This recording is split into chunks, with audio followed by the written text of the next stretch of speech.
Hello, graduate students. Thank you so much for tuning in. Thank you for watching this video about the job shadow assignment. As we are finishing week 1 and approaching weeks 2 and 3, I would like to present to you this narrated slide video so that you can have a better understanding of the job shadow assignment.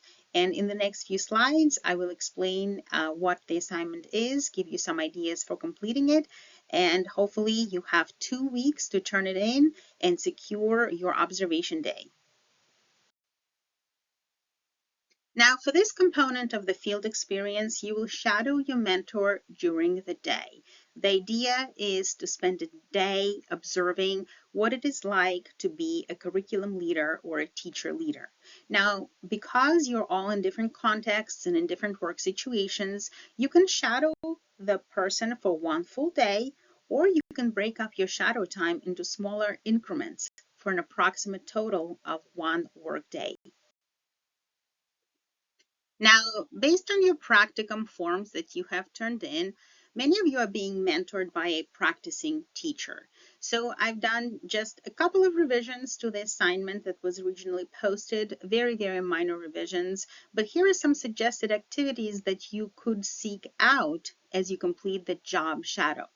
First of all, you can do lesson planning, observing your mentor teacher or your leader planning lessons.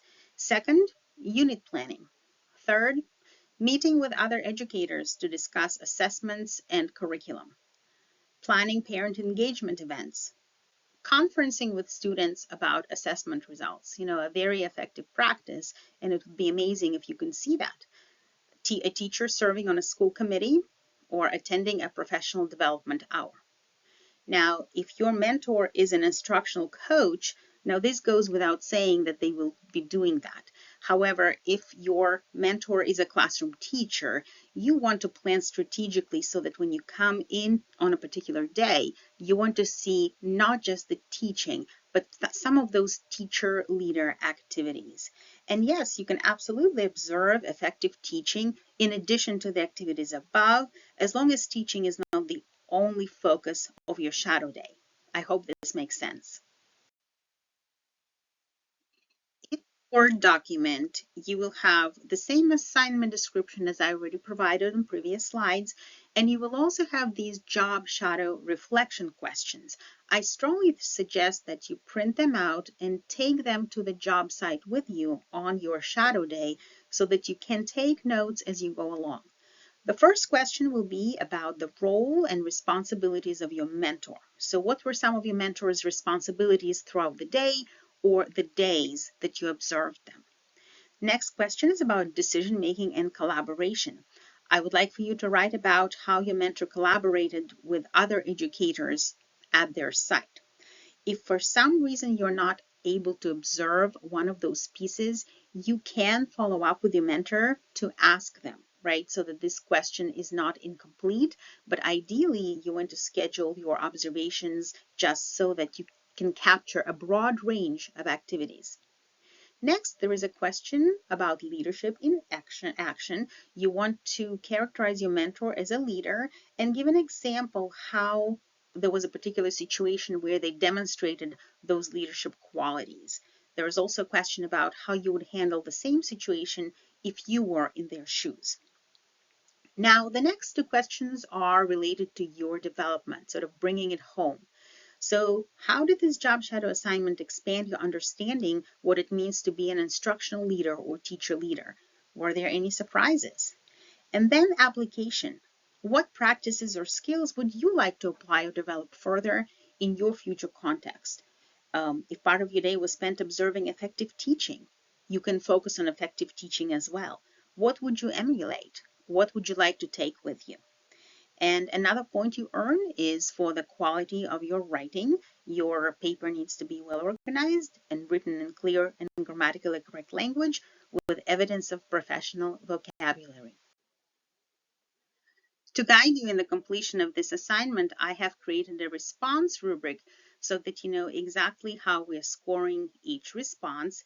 Now, the majority of the questions in the assignment are worth 2 points, except for the first factual question. So how do you get those full points?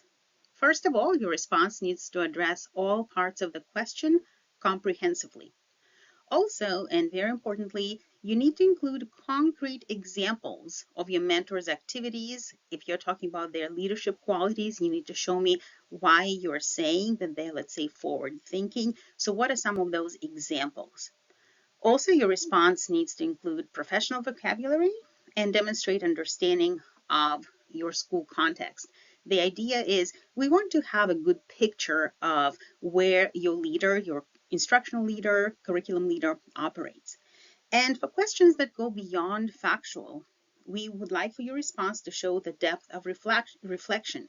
We want to see how you examine the implications of the leader's action, connections between events, and other relevant professional insights. So we do not want to see a mere running record of events and who said what at which meeting, but what is the context and how are the leaders' actions meant to impact the educational context.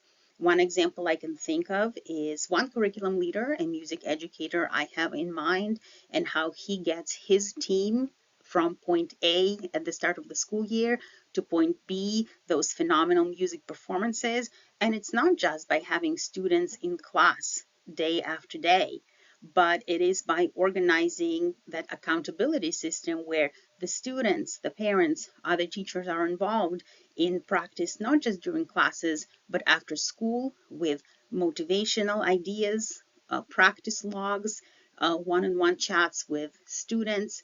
And truly, if it weren't for that system in place that the leader was responsible for, those great performances simply would not happen. So this is what the full points column is, and on your own you can look for what partial points look like and what no points look like. So I hope this will be very helpful to you.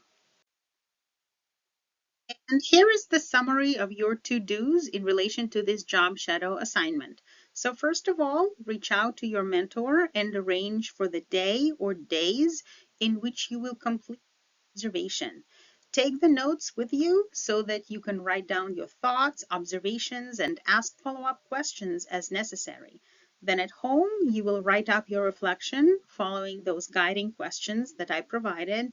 And finally, you will submit your assignment in the assignments section of the course and upload it as a document. If you have any questions, don't hesitate to reach out. Good luck. I hope you will find this assignment very meaningful and rewarding. Thank you.